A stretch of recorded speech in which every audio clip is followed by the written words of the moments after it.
जय हिंद दोस्तों, मैं आर.के. सर स्वागत कर रहा हूं आपका आपके YouTube channel top math GS classes में। आज हम लोग पढ़ेंगे संविधान से संबंधित शेड्यूल और अनुसूचियां।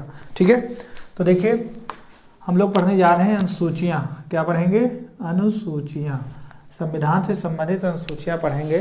तो देखिए परीक्षा में यहाँ से बनता है मूल संविधान में कितनी अनुसूचियां थी, इससे पहले हम बता भी चुके हैं। ठीक है, मूल संविधान में 8 अनुसूचियां थी, वर्तमान में 12 हैं। तो ध्यान से देखिए जरा, पूछा जाएगा मूल संविधान। मूल का मतलब है जब हमारे देश का संविधान लागू हुआ था 26 जनवरी 1950 को।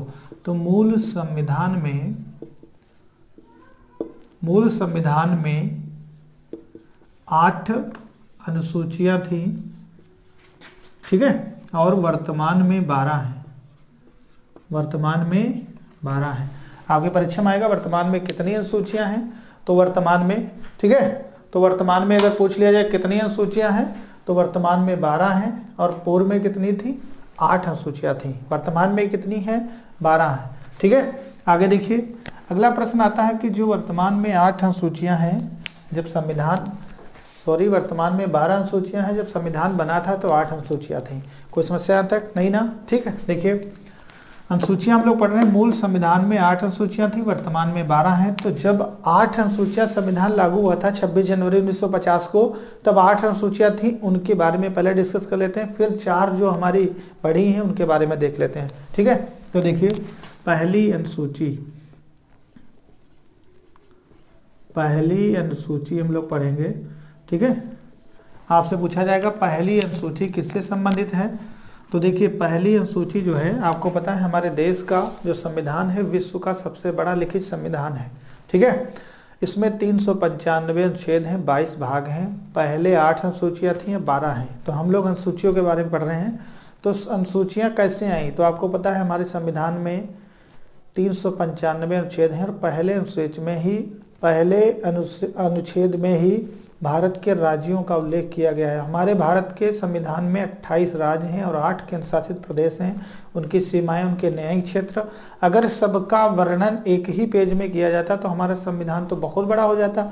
इसलिए उसमें जिक्र अनुच्छेद में किया गया है, लेकिन वर्णन अनुसूचियों में किया गया है। इसलिए हम अनुसूचियां पढ़ रहे हैं। ठीक है, देखिए पहली अनुसूची में कहा गया है भारत अर्थात इंडिया। ठीक है, पहली अनुसूची में कहा गया है भारत अर्थात इंडिया राज्यों का संघ होगा। राज्यों का संघ होगा। ठीक है, भारत अर्थात इंडिया राज्यों का संघ होगा, जिसमें 28 राज्य होंगे और 8 संघ शासित प्रदेश होंगे। ठीक है, 28 राज्य और 8 संघ शासित प्रदेश होंगे। तो देखिए संविधान में भारत को राज्यों का संघ बताया गया है, भारत अर्थात इंडिया नाम दिया गया है, 28 राज्य हैं, 8 केंद्र शासित प्रदेश हैं, पहली अनुसूची में बताया गया है। ओके, फिर देखिए दूसरी अनुसूची आएगी। दूसरी में कहा जाएगा कि जो हमारे देश के विभिन्न पदाधिकारी हैं उनके वेतन भत्तों से संबंधित है। किससे संबंधित है? वेतन भत्तों से। तो आपसे परीक्षा में पूछा जाएगा वेतन भत्तों से संबंधित कौन सी अनुसूची है, तो वेतन भत्तों से संबंधित है दूसरी। ठीक है, तो वेतन भत्तों से संबंधित है। फिर आ जाता है तीसरी शेड्यूल। जो तीसरी हमारी अनुसूची है, ये विभिन्न पदाधिकारियों के शपथ ग्रहण से संबंधित है। शपथ ग्रहण, ठीक है, शपथ ग्रहण से संबंधित है। और इसमें 3 पदाधिकारियों की शपथ का उल्लेख नहीं है। पहला है राष्ट्रपति, इसका उल्लेख नहीं है। दूसरा है उपराष्ट्रपति, इसका उल्लेख नहीं है। और तीसरा है राज्यपाल, इसका भी उल्लेख शपथ का नहीं है, इसको अलग से उल्लेख किया गया है। ठीक है, तो राष्ट्रपति, उपराष्ट्रपति, राज्यपाल की शपथ का उल्लेख तीसरी अनुसूची में नहीं है। बाकी विभिन्न जो भी पदाधिकारी हैं उनकी शपथ का उल्लेख कहाँ है? तीसरी अनुसूची में। ठीक है, चौथी अनुसूची में कहा गया है कि हमारे देश में विधानसभा है, विधान परिषद है, और संसद में लोकसभा है और राज्यसभा है। तो राज्यसभा की जो सीटों का अनुपात है, ये जो संख्या पे होती है, उसका वर्णन किया गया है चौथी में। तो राज्यसभा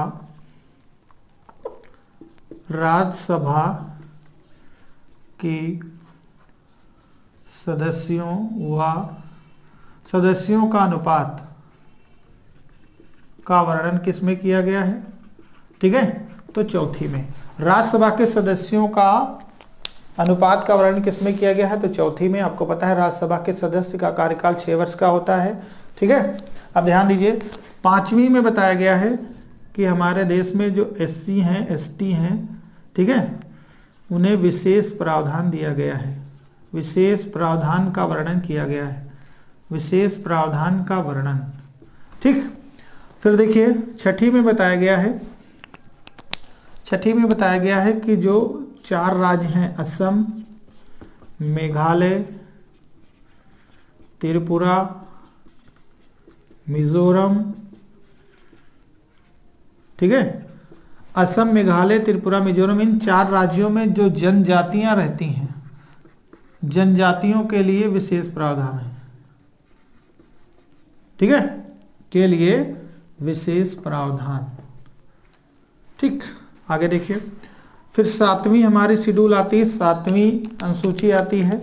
इसमें देखिए केंद्र और राज्यों की, देखिए संघ सूची, राज्य सूची, ठीक है, संघ सूची, राज्य सूची व समवर्ती सूची, समवर्ती सूची, ठीक है, के माध्यम से शक्तियों का विभाजन है, शक्तियों का विभाजन है। अभी समझा देंगे एक एक पॉइंट। ठीक है, फिर देखिए हमारी 8वीं आती है। मूल संविधान में 8 अनुसूचियां थी, तो अंतिम देख लीजिए जो मूल संविधान में थी। 8वीं अनुसूची जो है ये भाषाओं से संबंधित है, भाषाओं से। ठीक है, किससे संबंधित है? भाषाओं से संबंधित है। अब जरा ध्यान दीजिए परीक्षा में कैसे प्रश्न बनता है और कैसे पूछा जाएगा।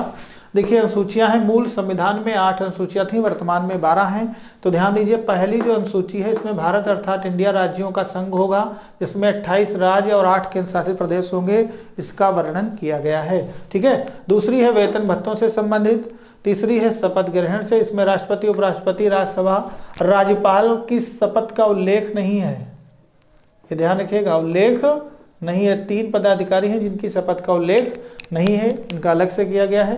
राज्यसभा के सदस्यों का अनुपात का वर्णन किया गया है। SC ST के लिए विशेष प्रावधान 5वीं में है।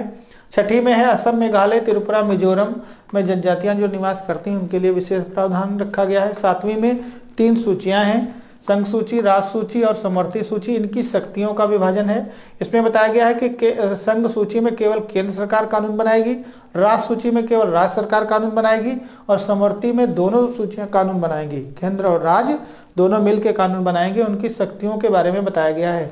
और संविधान की 8वीं जो अनुसूची है ये 22 भाषाओं से संबंधित है। किससे है? 22 भाषाओं से। तो हम थोड़ा विस्तार से ये देखना चाहेंगे 8वीं अनुसूची।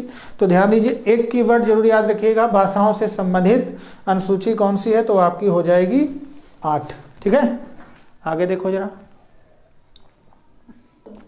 कौन सी है? 8। ठीक है, अब देखिए जरा, इसको मिटा देते हैं। 8वीं अनुसूची हम लोग पढ़ लेते हैं थोड़ा विस्तार देकर, थोड़ा सा विस्तार देकर हम लोग पढ़ लेते हैं 8वीं अनुसूची।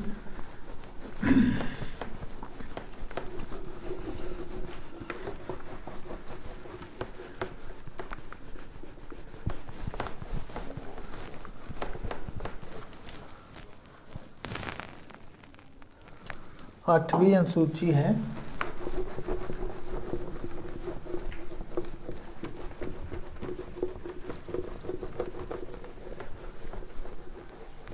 ठीक है। अब आप लोग डालिए 8वीं अनुसूची, 8वीं अनुसूची।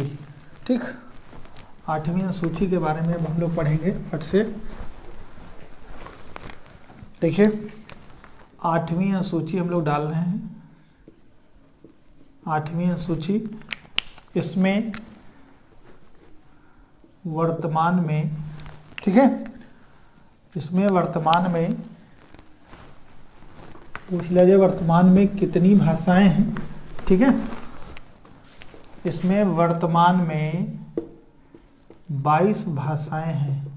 ठीक है, वर्तमान में 22 भाषाएं, लेकिन आपसे परीक्षा में पूछा जाता है मूल संविधान में कितनी भाषाएं थी। मूल शब्द जब भी लगा दे तो 26 जनवरी 1950 पे पहुंच जाएंगे, ठीक है। मूल संविधान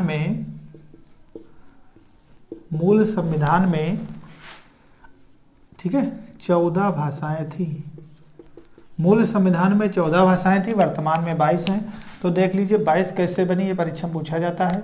मूल भी याद रखिएगा, 14 भाषाएं थी, वर्तमान में 22 हैं। तो देखिए 21वां संविधान संशोधन 1967 में संविधान के 8वीं अनुसूची में 15वीं भाषा जोड़ी गई, सिंधी, ठीक है। 15वीं भाषा जोड़ी गई, सिंधी। तो भारतीय संविधान की 15वीं भाषा कौन सी है? सिंधी। कब जोड़ी गई? 1967 में 21वें संविधान संशोधन द्वारा, ठीक है। हमारे संविधान में कुछ भी बढ़ाना है, कुछ भी घटाना है तो क्या करना पड़ेगा? संशोधन, ठीक है। तो ध्यान रखिएगा। फिर उसके बाद देखिए 71वां संविधान संशोधन हुआ, 71वां संविधान संशोधन हुआ है 1992 में, ठीक है। 71वां संविधान संशोधन हुआ है 1992 में। इसमें 3 भाषाएं जोड़ी गई हैं, 3 भाषाएं 8वीं अनुसूची में जोड़ी गई हैं। तो देखिए पहली भाषा है मणिपुरी, नेपाली दूसरी है, और कोकड़ी तीसरी है।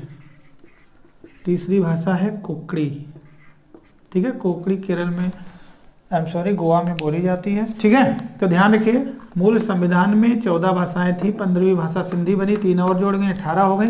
अब देखिए 92वां संविधान संशोधन हुआ है 2003 में। इसमें 4 भाषाएं जोड़ी गई हैं, ठीक है। 4 भाषाएं जोड़ी गई हैं, मैथिली, संथाली, डोगरी और बोडो, ठीक है। मैथिली, संथाली, डोगरी और बोडो, ठीक है। कितनी भाषाएं जोड़ी गई हैं? 4 भाषाएं। तो देखिए मूल संविधान में 14 भाषाएं थी, अब 22 हैं तो 22 बन गई, ठीक है। संशोधन जरूर याद रखिएगा। 21वां संविधान संशोधन 1967 में 15वीं सिंधी और 71वें के तहत 3 भाषाएं जोड़ी गई, मणिपुरी, नेपाली, कोकड़ी। आपसे परीक्षा में पूछा जाएगा निम्नलिखित में से किस संशोधन द्वारा 3 भाषाएं जोड़ी गई? तो 71वां। 92 में कितनी जोड़ी गई? 92वां संविधान संशोधन के तहत तो मैथिली, संथाली, डोगरी, बोडो 4 भाषाएं जोड़ी गई। तो अब संविधान में 22 भाषाएं हैं, पहले 14 भाषाएं थी। क्लियर हुआ? ठीक है, तो बिल्कुल क्लियर रखिएगा। आगे देखिए, ये थी हमारी मूल संविधान की 8 अनुसूचियां जो हम पढ़ लिए हैं। अब वो 4 पढ़ लेते हैं जो बढ़ी थी, ठीक है, ध्यान दीजिए।